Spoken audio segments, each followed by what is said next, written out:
שבוע טוב וחודש טוב לכולם, מקווה שעברה לכם שבת טובה, פחות או יותר בתפילות, בלהיות עם המשפחה, ובעזרת השם יהי רצון שלנו שבוע טוב וחודש טוב, ראש חודש חשוון.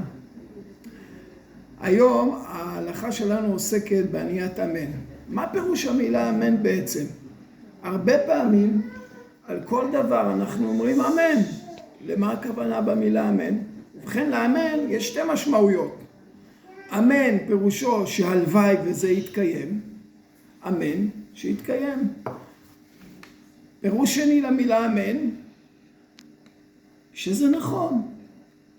מה שאמרת זה נכון. למשל, אנחנו בתפילת 18 מברכים, מתפללים, מבקשים רפואה, רופא חולה עמו ישראל.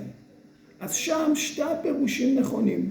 אמן, נכון, הקדוש ברוך הוא זה שרופא חולים, הרופאים הם השליחים, ואנחנו מצווים ללכת אליהם, אבל הקדוש ברוך הוא זה שרופא חולים, שנותן את הרפואה. וגם, חוץ מזה שזה נכון, אנחנו אומרים הלוואי וזה יתקיים, הלוואי והשם ירפא את החולים. וכך כל ברכה וברכה, לפעמים יש לה משמעות אחת, לפעמים שתי משמעויות. בורא פרי העץ כשאנחנו מברכים, כשמישהו מברך ואנחנו עונים אמן, אז פירושו שכן, שזה נכון, שברוך אתה השם, שאתה הוא זה שבראת את פרי העץ, אז אנחנו מאמתים את זה, נכון? ולפעמים כשיש סתם בקשה, הנה כמו עכשיו, אנחנו מתפללים שבעזרת השם כל השבויים וכל הנהדרים בעזרת השם יחזרו לחיים טובים ולשלום. מתחננים להשם. אמן. פירוש אמן עכשיו שאנחנו הלוואי וזה יתקיים בעזרת השם. אנחנו מתפללים שהשם ממלא את רצוננו ואת בקשתנו. לפני כמה שנים, שנתיים בערך, הייתי צריך להחליף פנס ברכב. והלכתי לחנות שהיה לה מחסן מאוד גדול, ששם מוכרים את חלקי החילוף. והנה תוך כדי שאני מנסה לבקש את אותו פנס שאני רוצה, מגיע מישהו, מתנשף כולו, ואומר למוכר, ככה כולו יודע, תשמע, אני צריך משהו. המוכר לא הבין מה הבעיה, מה הוא צריך.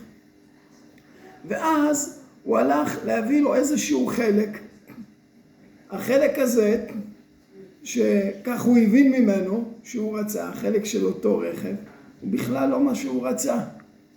מסתבר שזה סוג של בקשה שהיא לא ברורה. או דוגמה נוספת, שמישהו הולך נניח למחסן הזה של חלקי החילוף, ויש לו רשימה של דברים, הוא לא מספיק מפרט למוכר את כל מה שהוא רוצה. המוכר הולך למחסן, מביא דברים, ואז הוא נזכר שהוא צריך עוד משהו. זו דוגמה פשוטה לזה, שכשאנשים מתנשפים, לדוגמה, או לא מבקשים נכון, אז הבקשה שלהם היא לא ברורה. גם במילה אמן יש מושג שנקרא אמן חטופה. אמן חטופה פירושו שלא מבינים מה שאתה אומר. אתה אומר את זה בצורה שהיא לא ברורה, או אמן יתומה, כשאנחנו חולמים בתפילה. ואנחנו עונים אמן על הברכה אחרי איזשהו פרק זמן, לא מיד בתום הברכה שהחזן אומר. אנחנו לא אומרים מיד אמן, לא אומרים לאחר מכן, זה נקרא אמן יתומה, חס ושלום.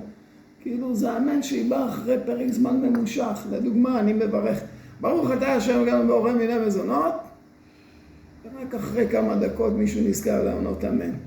האמן הזו היא אמן יתומה, היא אמן לבטלה.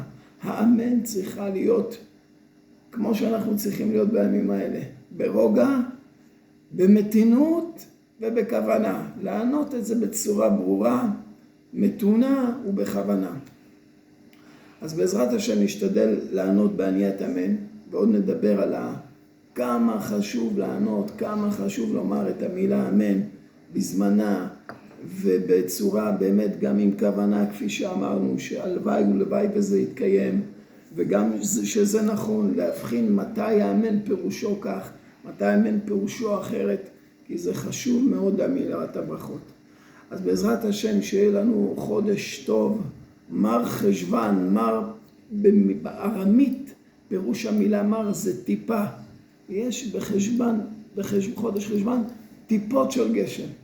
בעזרת השם טיפות הגשם האלה יביאו איתנו, יביאו אלינו, בעזרת השם מאת השם, ברכה, כי אנחנו יודעים שגשם רק השם מוריד. וגם העיניים שלנו היום נשואות רק להשם יתברך, ומבקשים ומתפללים שיהיה לנו חודש טוב ומבורך. כל טוב.